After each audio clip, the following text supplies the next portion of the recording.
Om Swastiastu. Nah, anak-anak, semoga kalian dalam keadaan sehat dan selalu dalam lindungan Ide Sang Yang Widi Wase. Seperti biasa, sebelum memulai pembelajaran kali ini, marilah kita memuja Ide Sang Yang Widi Wase dengan mantra Guru Puja. Om Guru Brahma, Guru Wisnu, Guru Dewa Maheswara, Guru Saksat Param Brahma, Tasmai Sri Guruve Namah. Om Santi, Santi, Santi. Om.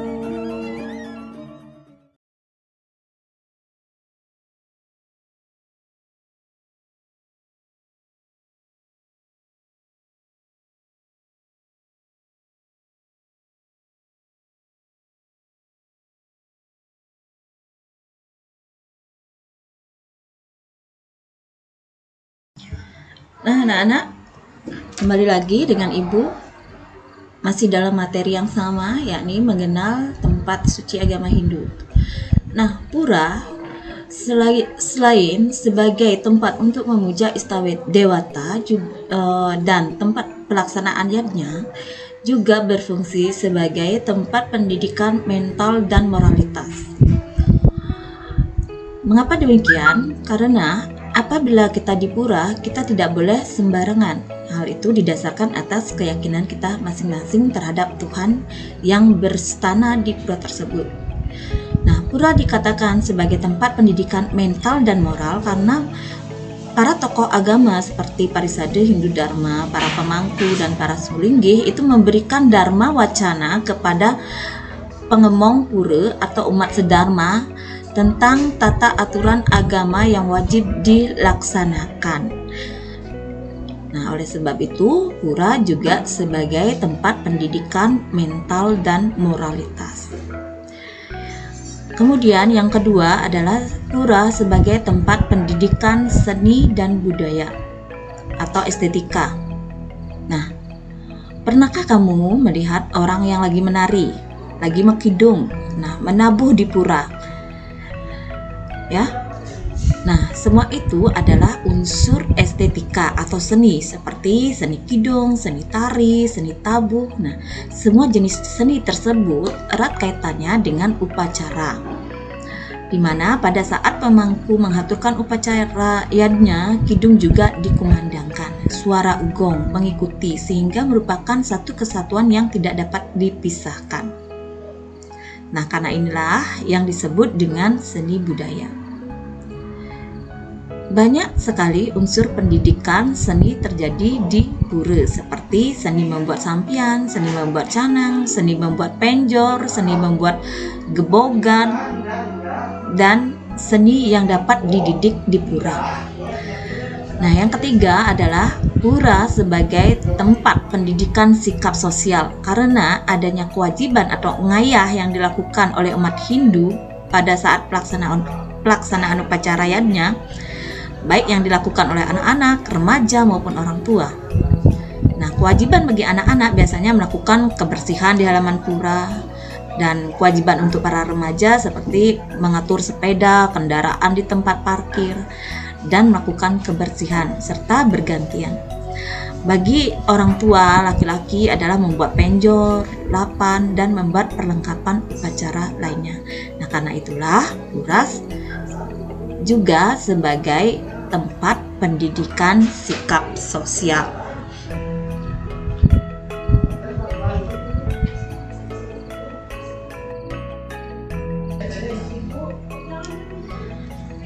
Nah, setiap pelaksanaan upacara keagamaan itu didasarkan pada tri kerangka dasar agama Hindu. Adapun tri kerangka dasar agama Hindu itu adalah tatwa, susila, dan upacara.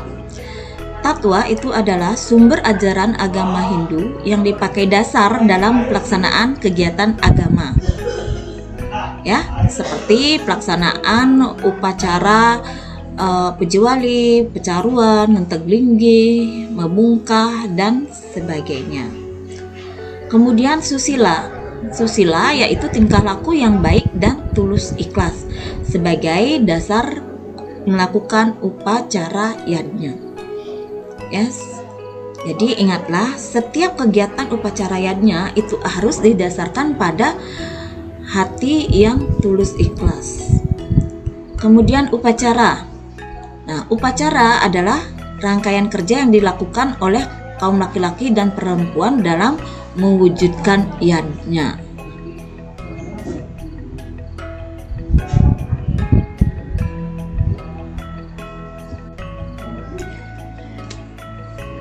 Nah, secara umum bentuk tempat suci itu bagi umat Hindu di Indonesia ada 5, yakni Candi, Padmasana, Gedong, Meru, dan Balai Agung.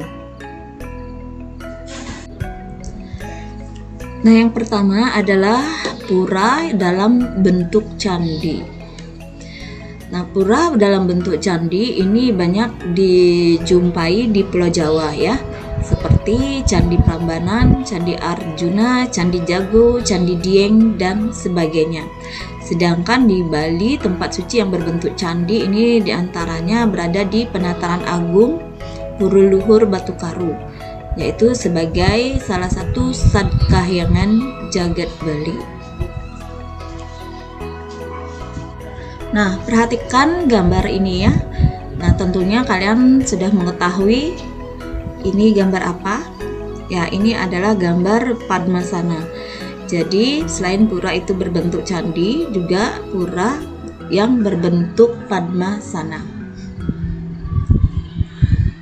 Nah, berdasarkan sejarah perkembangan agama Hindu di Bali, khususnya tempat suci yang berbentuk Padmasana ini mulai dibangun dan dikembangkan sejak datangnya Danghyang Nirarta pada masa pemerintahan dalam waktu Renggong di Bali, di mana pusat pemerintahannya itu terletak di Gelgel, Kabupaten Klungkung. Danghyang Nirarta pada saat itu ditugaskan sebagai pemimpin agama. Nah, saat itu di Bali banyak perkembangan sekte-sekte dan aliran yang mana pemujaannya dilakukan secara individual.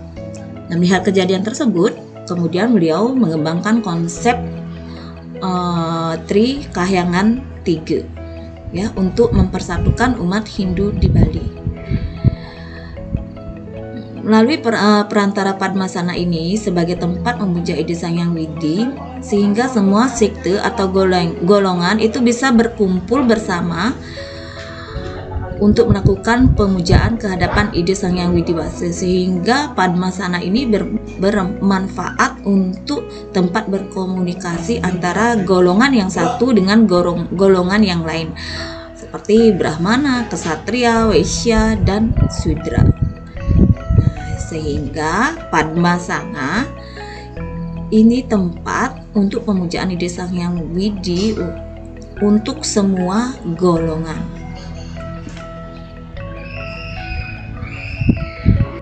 Nah, perhatikan gambar ini ya. Nah, di sini adalah bahwa Padmasana itu terdiri dari 3 bagian, yaitu bagian bawah yang terdapat arca dari kura-kura dengan ular naganya. Kemudian bagian tengah itu bagian yang berisi sayapnya, dan bagian atas yang berisi linggihan Ide Betara ya. Nah, bagian bawah yang berisi bentuk kura-kura itu yang disebut dengan Brahma Boga. Sedangkan bagian Padmasana yang tengah-tengah itu yang berisi sayap itu adalah yang disebut dengan Wisnu Boga. Sayap ini diambil dari burung Garuda ya, di mana burung Garuda itu adalah tunggangan dari Dewa Wisnu. Nah, ini bagian inilah yang disebut dengan Wisnu Boga. Sedangkan bagian atas Padmasana yang terdapat linggihan Ide Betara itu yang disebut dengan Siwa Boga. Nah, yang selanjutnya Ibu terangkan adalah bentuk pura dalam bentuk pura, yakni bentuk gedung. Ya, perhatikan gambar ini. Nah, ini merupakan contoh dari bentuk gedung. Ya, tempat suci berbentuk gedung ini lazim kita jumpai di tempat pemujaan Dewi Durga dan Dewa Siwa. Yang rata-rata pemujaan gedung, yang pemujaan terhadap Dewi Durga dan Dewa Siwa ini terdapat pada pura dalam. Kemudian tempat suci yang dipakai secara khusus oleh keluarga, nah itu disebut dengan gedung kawitan, ya.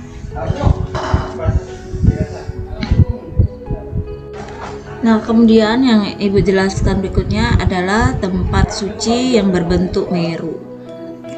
Nah, tempat suci yang berbentuk meru itu yang ada di Bali khususnya mulai dibangun dan dikembangkan sejak kedatangan Empu Kuturan, yang diawali dengan membangun kahyangan 3, yaitu Pura Desa, Pura Puseh, dan Pura Dalam. Nah, Pura Puseh secara umum itu bentuknya berupa bangunan meru yang bertingkat 7 sebagai ciri khasnya. Nah, akan tetapi tidak semua pura pusat itu berbentuk meru tingkat 7. Nah, itu tergantung dari di mana pura itu dibangun, ya. Begitulah fleksibilitas dari agama Hindu.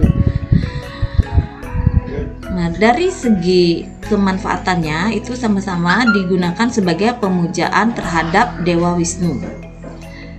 Nah, di samping Pura Kahyangan 3, khususnya Pura Puseh bangunan dalam wujud meru itu juga kita jumpai di Pura Sad Kahyangan Jagat atau Pudang Kahyangan.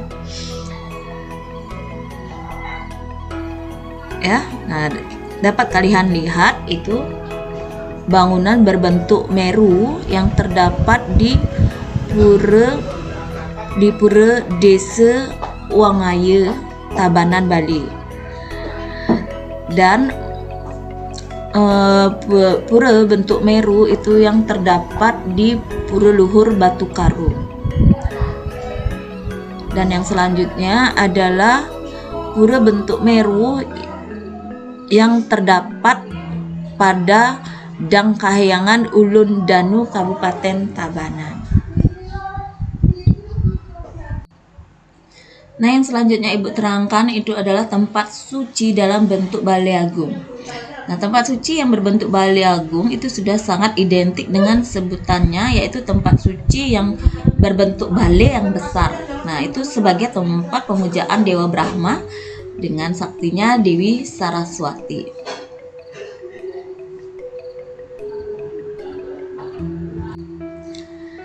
Nah, agama Hindu itu tidak hanya ada di Bali, tapi agama Hindu itu juga terdapat di berbagai daerah di Indonesia. Nah, berikut Ibu akan memberikan pura-pura yang ada di beberapa daerah di Indonesia. Jadi perhatikan baik-baik gambarnya ya.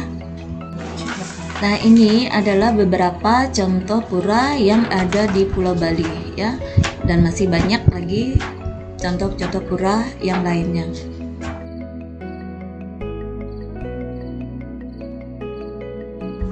Nah, sedangkan yang ini adalah pura-pura yang ada di Pulau Jawa.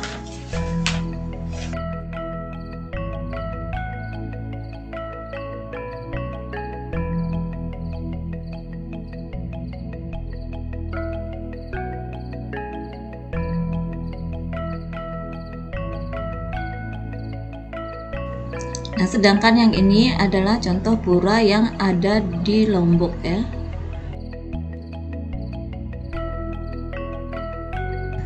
Nah, dan yang ini adalah contoh pura yang ada di Kalimantan ya.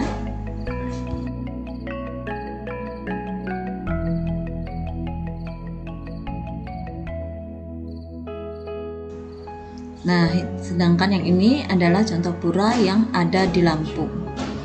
Nah, sampai di sana materi kita hari ini. Semoga anak-anak bisa memahami dan mengerti apa yang Ibu ajarkan tadi. Ingat untuk dicatat apa yang Ibu berikan tadi ya.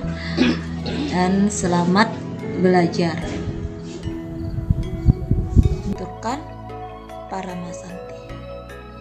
Om Santi Santi Santi Om. Ingat ya, klik tombol like dan subscribe video pembelajaran ini. Terima kasih.